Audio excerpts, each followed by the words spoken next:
CBI officer कही 34,50,000 टंका ठकिबा घटना अभियुक्त को राजस्थान रू आनिला ब्रह्मपुर पुलिस। सीबीआई ऑफिसर कही 34,50,000 टंका ठकिबा घटना अभियुक्त को राजस्थान रू आनिला ब्रह्मपुर पुलिस।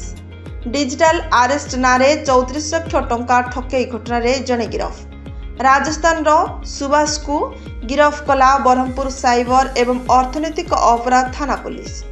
शुक्रवार ब्रह्मपुर पहुंचवा परे अभियुक्त को एसडीजेएम कोर्ट रे तांको हाजर करा जायतिला। परे तांको ब्रह्मपुर मंडल कारागार को पठाई दिया जायछि। एई ठकई मामला रे अन्य जने अणओडिया अभियुक्त मध्य रहिछि। गंजाम कुकुड़ा खंडी अंचल रे जने व्यक्ति को सीबीआई ऑफिसर कही 34,50,000 टंका ठकी नैथिले साइबर ठक।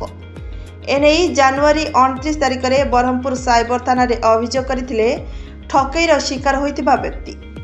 तदंत बेले गुजरात भुज पुलिस द्वारा गिरफ होइतिबा 2 जण व्यक्तिंकर एही साइबर ठकई संपृक्ति थिबा जानिबाकू पाइथिला ब्रह्मपुर पुलिस। भुज पुलिस जोगाजोग करी सुभाष को रिमांड रे आनिछि पुलिस।